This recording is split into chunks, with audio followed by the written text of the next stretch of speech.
I love the idea of absolute violence. I love the idea of grabbing that coffee cup and smashing them on the head and then just holding on to it and smashing it until your hands and their face is just bloody. I'm Ryan Gresham, and this is Gun Talk Nation.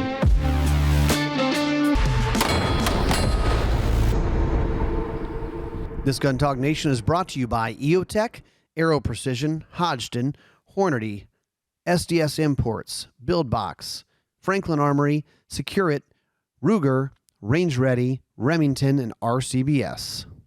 All right, welcome to Gun Talk Nation. So what do you do if your teenager says, man, I've been hearing about school shootings and stuff. What do I do if something goes down in my school? Does it have to be a teenager? Well, this is the premise of how this started, right, Chris? So Chris Cerino in with us. So this is what we're going to talk about today a little bit. And because people go, well, what do I do? And the gun guys, gun gals who listen to this show, got a carry permit, I carry every day. Maybe I train, maybe I shoot in competitions. I'm the gun guy. I'm prepared. I'm mentally ready. I'm in code turquoise or something, code yellow. Yeah, they're there. They're ready. You're like, I know what I'm going to do. But what if you've got your kid, your niece, your nephew, your grandkid is like, hey, you're the prepared one. What am I supposed to do if I'm in school and something goes down? That's how this thing started, and we thought we'd talk about it today on the show. So, a friend of ours, friend of my wife's, had reached out because she has a daughter in high school, and she said she's just freaked out. She's been hearing about the school shooting stuff. She's like, Mom, what do I do if somebody comes into the school? And what if I'm on the second floor of the school? And, what do I, all this stuff. And so she reached out to me because I'm the gun guy and like, hey, I wanted to ask somebody who might know something. And Chris, we were talking about it. I had a bunch of ideas and thoughts and advice. You wrote them down. I'd never actually put them down on paper before or in an email. And so I started typing this out. So, man, we should probably share this. And then, if you're listening to this, you're watching this, we'd love your comments. We'd love your thoughts, your questions on this stuff. So, for background, Chris, talk about your background and especially in, specifically teaching school shooting safety. Oh, yeah. Well, I thought I penned a pretty thoughtful response as well. Well, and we're going to go through that stuff too. We're going to read some of that. And I know we're going to look at it because I see your computer there. But yeah, I've been doing this stuff for a long time and thinking about it. And I raised two boys. That went all the way through college. And the entire time it was, since Columbine.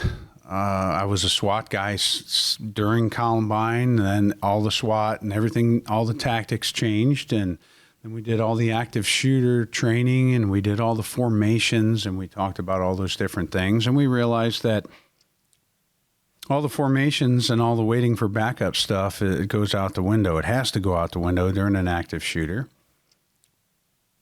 And, honestly, if you're not there, there's nothing you can do. All my training doesn't help anybody. And my kids wanted to know what they were supposed to do. And they would come home and talk about their lockdowns and their drills and the things they did. And I would ask them questions. And I would say, well, what did you do? And how did you do it? And they had their questions. So with the questions came thoughts in my head. Mm-hmm. And that's pretty much what I penned down on that paper.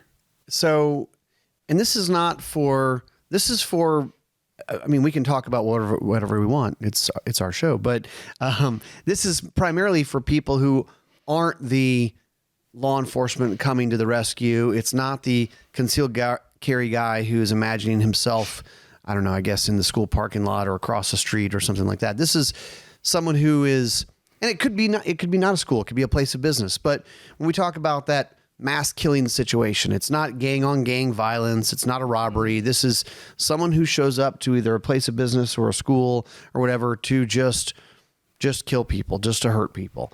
Right. And so, maybe it's not, I started off because this question came from a high school student, but it could be your wife, your husband. I mean, I've had family who they are teachers and they go, so Ryan, what am I supposed to do if something goes down? Because I know that the school board tells us to do something. I know our principal tells us to do something. I don't know if that's the right advice or not. Hopefully we're getting a little bit better with the advice. Let me just kick it off. Let me just start reading a couple things here. Let's address a couple things first. Yeah. Let's talk about this. Yeah. I mean, I know that you probably wanted me to mention that I was lead trainer, one of the lead trainers for the armed teachers in the state of Ohio. We train teachers from all over. Heck, I just did one last year out in Arizona. It was one of their first armed teacher programs. And so let's ask the question, does your school have armed staff? Mm-hmm. Is it a secret or is it, public knowledge? Because honestly, public knowledge is probably the best way. The problem is everybody wants to fight the idea of it. So if you tell everybody you have armed personnel in your building, then people are going to fight it. Yeah. And one of the greatest deterrents is the sign on the door that says, we have armed staff here, go somewhere else. So if there's armed staff, maybe you want to listen to those teachers. If you don't have armed staff and your school is led by a bunch of sheep, then maybe you don't want to listen to those people. But even in a sheep school like my kids went to, my kids had teachers that were hunters and outdoors people, and they always came home and told me about Mr. So-and-so did this, and you should see the picture. Mr. So-and-so shot this deer, and he was showing me, and he can't show everybody, but he shows us because he knows our family, Right. He knows the Cerino name. Yeah. So those are all precursors to what you're about to read. You have to consider those things, right? New from Ballistic Advantage, they're making SIG P365 barrels now, and they're featuring a SAMI spec chamber, so kind of works with all ammo, which is important. Enhanced factory specs to superior performance, lapped rifling for smoother, more accurate shots, upgraded features, improves reliability, precision, and customization because they have different colors and we have threaded barrels. So that's a really easy swap on a pistol, swapping out the barrel to get more performance from your gun. Go check it out at ballisticadvantage.com. The ammo you choose for personal defense is just as important as the gun. Remington Personal Defense Ammo is trusted by law enforcement and knowledgeable citizens. Try Golden Saber Bonded for tough performance, or Ultimate Defense Handgun in your concealed carry firearm. For compact handguns, Golden Saber Defense Compact is specially designed to perform. Go to Remington.com to see all the personal defense ammo options. Ruger, one of the popular ones, one of the kind of cool fun ones they're doing is the Ruger LC Charger. It's chambered in 5.7 by 28, low recoiling cartridge available in an array of options for target shooting, small game, personal defense. It's kind of a large format pistol, and you kind of have to see it to understand it, but it's a 10.3 inch barrel. So let that sink in for a second. Yes, it's a threaded barrel. Yes, they have a CNC milled handguard that works with M-LOK, full-length pick rail on top for optics. Just a fun, cool gun. The whole thing only weighs 66 ounces. So go check it out over at Ruger.com. Range Ready is where we run our classes, rangereadystudios.com. So go over there to check out the classes and events that we have going on. These things go fast.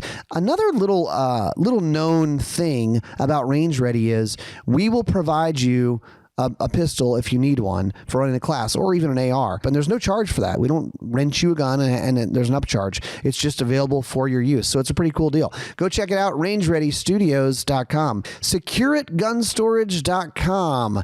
We talk about SecureIt because they make just really cool products, and we have a bunch of them here. We have the lockers, we have some of their agile safes, and when people come into Gun Talk headquarters, we often get that question of like, ooh, what's these? They're all stacked up and it's like a cool wall of storage for your guns and your gear.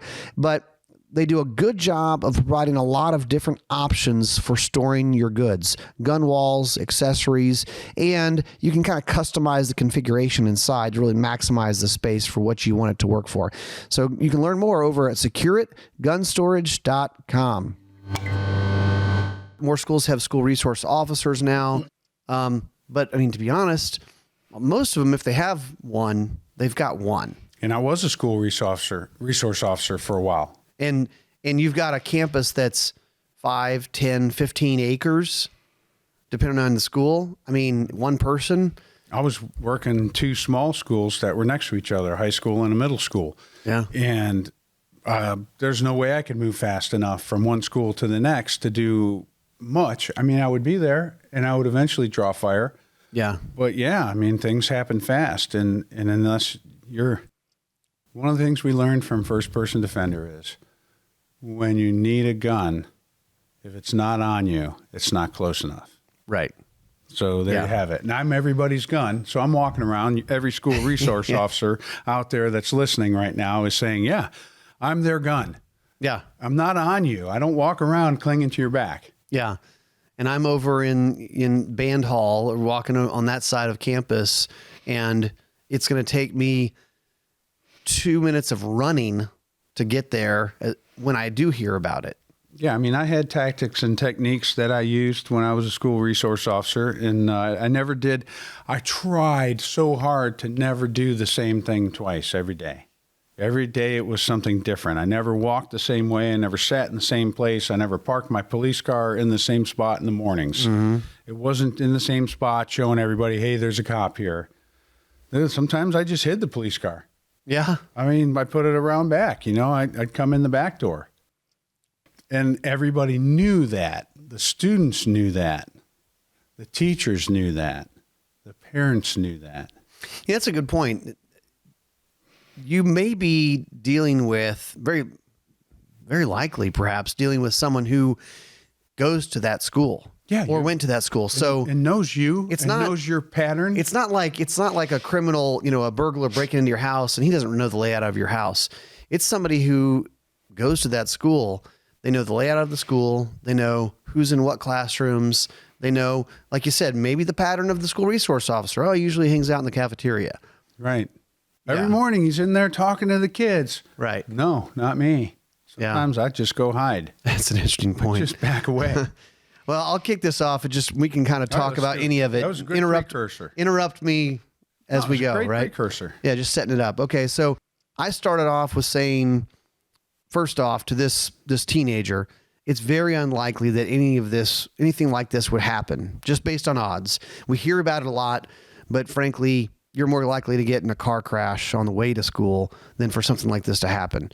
However, people will say, I don't know if I want to talk to my kids about this. I don't want to scare them. Well, I guess there's appropriate, right? If you're talking about a 7-year-old, you tell a 7-year-old something different than you're going to tell a 17-year-old. Mm-hmm. You're going to adjust that. But I said, if there is a school shooter, you'll most likely hear it and know the general direction of the killer. If you can be decisive, act quickly, get out and away. Leave everything. Do not try to run past the bad guy if they are obviously in another part of the school that is, if they're in another part of the school, that's your moment to leave quickly. Leave the school, get a great distance away. So, and this is also probably where we start just going ahead and saying a lot of this advice is we're telling kids probably this is the advice. And if your teacher is telling you to curl up in a ball, this isn't the time to follow teacher's directions. Oh, I never told my kids to obey their teachers. I said, use common sense. Do what you think is right. Mm-hmm. And I probably wrote that in my response. So if you have mine, I'll read mine. Yeah, I do have yours up here. I said, if you're on the first floor and the bad guy is close, go out the window. Open it if you can. Break it with a chair if you have to. Do not stop to help others. Leave that for medics and police. Run. I actually was talking with one of my kids about this, and she had it was kind of a scare or a threat or something. And she was thinking about, I said, well, were you thinking about what you might do? She goes, yeah, I was thinking about which classrooms my friends were in.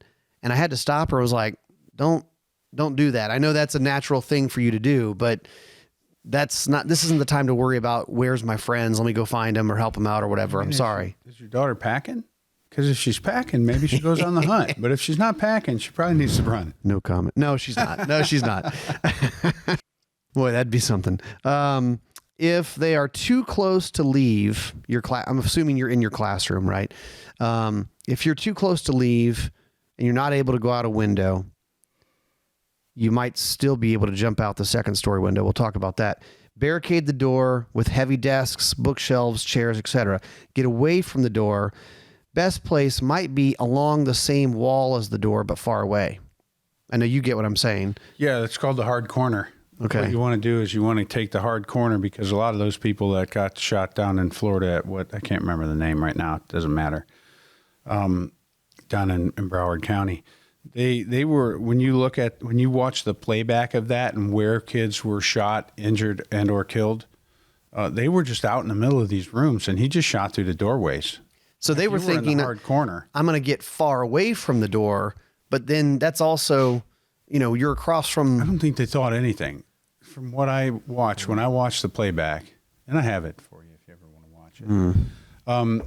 When you watch the playback, I mean, they were just kind of like in the area in the center of the classroom, like maybe looking towards the door or doing something, but you don't hide in plain view. That's a good point I hadn't thought of, but how much do people slow down to see a car accident, right? Oh, yeah. So same thing. God, you can't help yourself. They're not hiding because they're going to look out the door and go, where is he? What's going on? Rubbernecking. Rubbernecking during a mass shooting. Well, I mean, you want to kind of get an idea of where it's coming from and all that. Next thing you know, all of a sudden he's there. Right. And it's like you should have been doing something, whether it was locking the door, barricading the door, taking the hard corners, being in the hard corner, and then breaking out a window. Yeah. Because that's what I told my kids to do.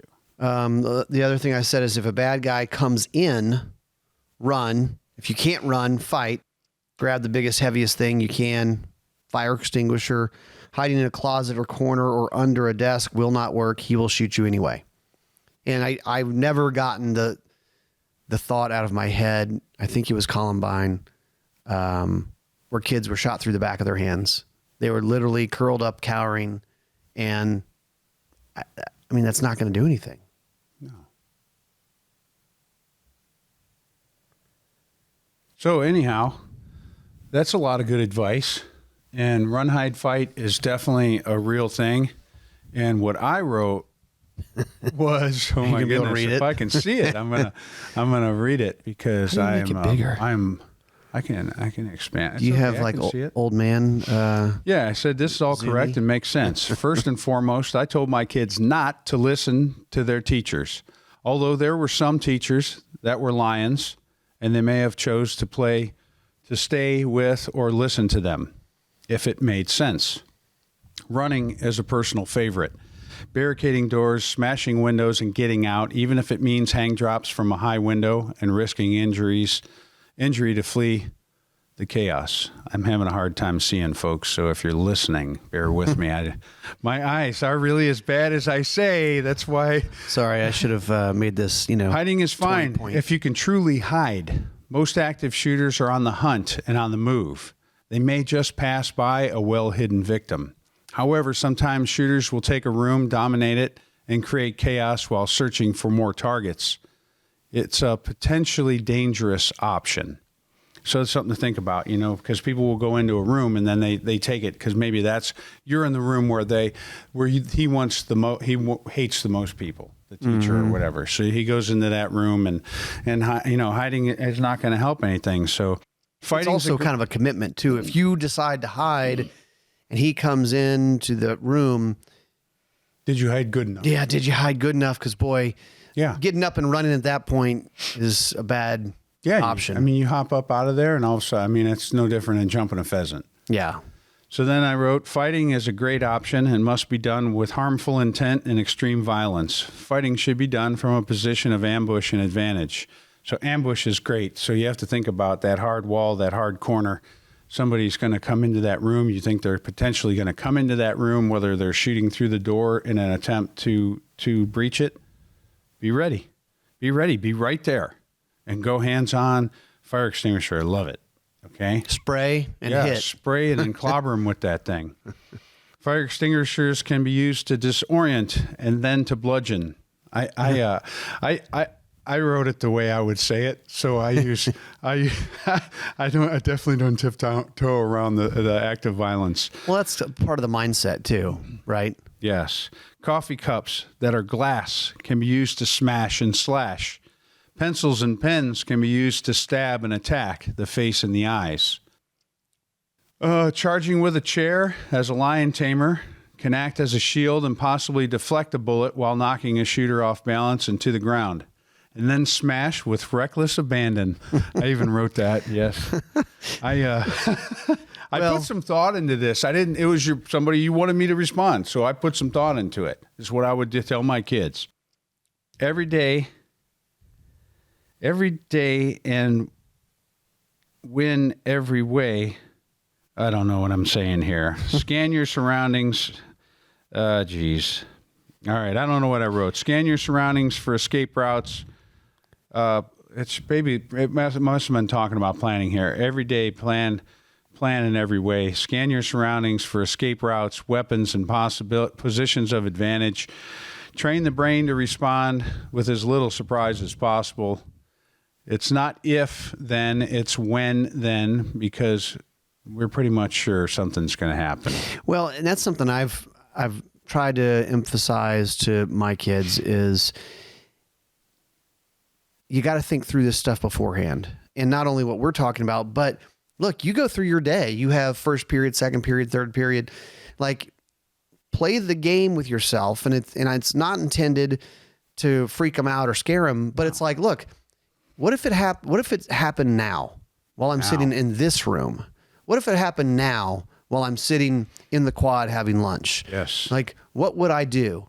And it's probably a 30-second thought exercise, and you move on with your day. But you've done this a little bit every day over time so that it cuts down on the hesitation of what the heck should I do? And that's what I wrote here. It says, when then thinking reduces your level of surprise. And then I wrote, the moment you need a solution is not the first time to seek a solution. Have a possibility in mind. Nothing is written in stone, and rules are made to be broken, which is what I tell my kids. I mean, you're not listening to some wacko teacher tell your kid what to do and hide and be a victim. The body will not go where the mind hasn't been. And then, of course, I signed it off with, a former parent. I'm a former parent of, 1 through 12 in college. Yeah. I told my kids what to do. These shootings happened on college campuses also. Right. This violence happens anywhere. You absolutely have to be ready.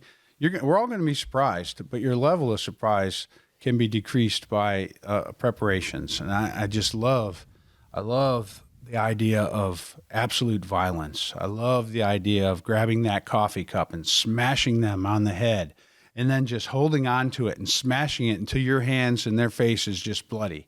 Well, that's the thing. Because it's glass. SnapSafe modular safes are easy to assemble and move anywhere. Simply unpack them piece by piece and assemble them close to your desired location. The SnapSafe modular assembly system locks the walls together from the inside, making them as solid and impenetrable as conventional welded safes. Their 2300-degree fire protection offers peace of mind knowing firearms, jewelry, currency, and valuable documents are protected from fire and theft. Learn more at snapsafe.com. You know that Silencer Central makes it easy to buy silencers, but they also have their whole line of Banish suppressors, and the newest one is the Banish Speed K TI. TI for titanium. Extremely lightweight and compact. This is a really cool, ultra-compact 223-556 dedicated silencer. Weighs only 8.6 ounces. It's 4 inches long, and it has controlled flow technology. We have used this on the range. We've been impressed at how light it is. Doesn't change the weight and balance of the gun, and also still very quiet. The Banish Speed K TI from Silencer Central. Franklin Armory binary triggers just got an upgrade. The new AR Elite trigger. Of course, the binary firing system is a 3-position trigger. You can safe, you can fire it semi-auto, But in the third position, it fires 1 round on pull and 1 round on release. Now, the new AR Elite trigger comes with premium features, including interchangeable trigger bows. So you can choose between a curved trigger or a straight flat face trigger. Also easy to install, straight, smooth trigger pull, 4.5 pounds plus or minus a half pound. Positive reset. So go check it out, franklinarmory.com. Enter to win the Ultimate Builder Giveaway presented by BuildBox. Here's your chance to win from over 100 incredible prizes from top brands like Caldwell, Real Avid, Wheeler Tools, Brownells, Aero Precision, Timney Triggers, Ballistic Advantage, EOTECH, and Tipton, and even more. You can also win guns built on the show. Don't miss out. Visit BuildBoxTV.com to enter and gear up for your next build. Military Armament Corporation, MAC. They make a lot of different kind of reproduction guns. The one that's really hot right now is the MAC 5 pistol. MAC 5 pistol, as in the MP5. Yeah, the MP5 from a different gun company, but this is actually made on a lot of the same tooling. You'll have to look it up. Arguably one of the most iconic firearms of the modern era. And they've done a really nice job with this. I mean, it's roller delayed blowback action. It comes with 2 30-round magazines, the cleaning kit, and a lot of true and accurate features like a tri-lug flash hider, trigger lock, all that stuff. So go check them out, millarmamentcorp.com for the MAC 5 pistol. They're not necessarily going to stop or give up. Right. Especially if you think about somebody who's shown up and they assume that they're going to die today. Either by self-inflicted or by police or whatever. They're not planning for tomorrow. So it's not like stop or else you're going to get arrested. Yeah, They don't care. You're not going to spray them with the fire extinguisher and then see what happens. Right. It's spray them while you're charging them and then mash their head in with that tank. And you don't hit them with the coffee cup and then say, did that hurt? Mm-hmm. Are you going to stop now? No, you just keep laying it on. Yeah.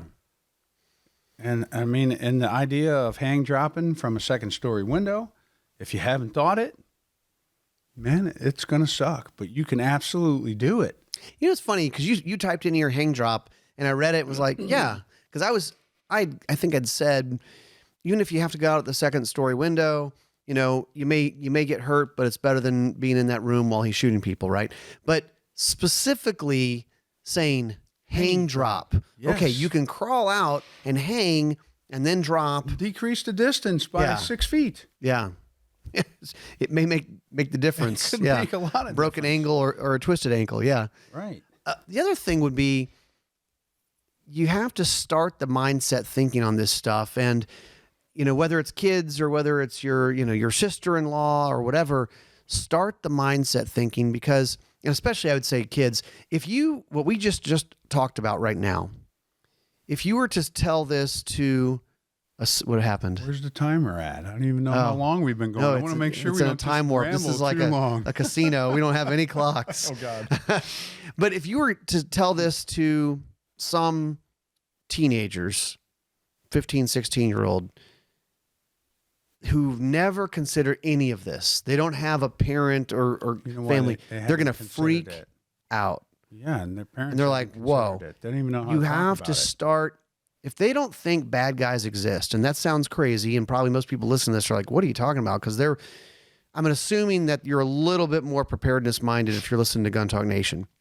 But there are a lot of people who don't admit that danger exists and bad guys exist. They've never told their kids what to do if someone tries to steal them. Because they're like, well, I don't want to freak out my kids. That's the wrong attitude. Well, I agree. I mean, I talk to my kids. But you got about to it. start on this. Like, look, first off, They were in there. They were 10, 11, 12 when I started this stuff, and they knew what I did, and they knew what needed to happen. And every time an event happened, we talked about it. Said, "Oh man, if that ever happens, you know what to do, right? Yeah, Dad, run." I'm like, "Yeah, run if you can." And when you run, you know where you're going. Yeah, Dad, we know we're going over Andrew's house. They always knew that they were going to keep running until they got there. Yeah. They weren't just going to run out into the public. They knew where they were going to go. Let me throw this out there because I've heard people say when I've talked about this a little bit, hey, run, go out a window, get away from it. Some people have said, what if there's multiple bad guys? What if they're waiting for you to come out of the window and they're going to start shooting you? The real thing. It's a possibility. Anything's a possibility. However, statistically, I don't know what the number is. 95% of these incidences are a single bad guy. Yeah, and if they're multiples, they stay together. Right. Because they're cowards and they use They each other derive their courage from each other. Yeah. So, yeah, I mean, that happened in Jonesboro. The kids, though, they pulled the fire alarm. And when the kids all lined up outside, they shot at them, like ducks in a row. How do you avoid that? I don't know. I tell you what, I would be very hesitant to go outside and line up for a fire drill today. Yeah. Just be real cautious. Eyes constantly moving, keeping people in between you and the wood line, things like Chris, that. why are you dancing around during this fire drill? I'm just ducking and weaving. I mean, my kids and I, we talked about all that stuff, but they knew what to do, and they knew that they were going to fight if they had to, and they knew that the first plan was to run and smash windows and get away. Yeah. You've got to try to get away. Well, let's talk about some gun stuff in here. So, because people listening to this are the gunny crowd, Gun folks. gun folks. So, what's the advice for somebody who if they have that little imaginary incident in their head of I'm across the street from a school, or I live across the street from a school, or I show up while this thing's going down, or whatever? Be very, very careful. Yeah. Because there could be somebody in there who's armed. I mean, there could be teachers. Listen, read Day of Wrath. Read the Day of Wrath. That guy carried a gun into the school every day, knew he'd lose his job, knew that it could be the full end of his career, but he did it. And then when the day happened, he was glad he had it, and he wished he had more. Because he was just carrying a little Ruger LCP, 6 rounds at 380. And it wasn't enough. Yeah. But he did get one of the bad guys' guns. So that's a good thing. So you don't know what you're running into. I think about it all the time because, I never travel without a rifle. I never travel without multiple firearms and ammunition. And if I just so happen to be in the right place at the right time, or I guess that would be the wrong place at the right time, I would move very cautiously. That's a good point. And I would be very stealthy with my firearm. My gun would not be waving around. It may be very well in my pocket. It may be in my hand and under my shirt. I don't know. Oh, but then my muzzle might be pointed at my parts of my body. Sorry. It's just going to happen. It's a good point. Yeah, school resource officers, cops showing up, but yeah, there are teachers who carry in schools, even in states and municipalities where they're not allowed to. I knew a college professor that carried every single day on a college campus. He absolutely was prohibited from doing it, and he absolutely did every single day. Yeah, Randy told me he carried a gun his entire life, living in California, and never had a permit. And his mom does too. I mean, okay. I think it's awesome. Yeah. But because they're good people doing it. Yes, you could get busted. Yeah. I mean, and heaven forbid you'd ever have to use it, because then you'd have to explain that on top of it. But you got to make choices. You got to do what your heart tells you to do. And God gave me the job of a protector. I've been a protector all my life. Even when I was in school, I hated when the bullies would pick on the less fortunate kids, and it always just hurt me bad to see that. And I never thought I was going to be a cop, that's for sure. But then I realized, I guess, when I looked back at all those times, because I'm a protector, I help other people. I do what I can do. But I've also been blessed to have a career in training and stuff like that. What about, we were talking about this with somebody who was here recently, and he said, all my kids have soft ballistic armor in their backpacks. Yeah, there's And absolutely nothing they know wrong they with have that. it, and they know to not tell a single soul. Don't tell your friends. Don't tell your teachers. Don't tell anybody. Yeah, because then they'll probably think the parents are nuts.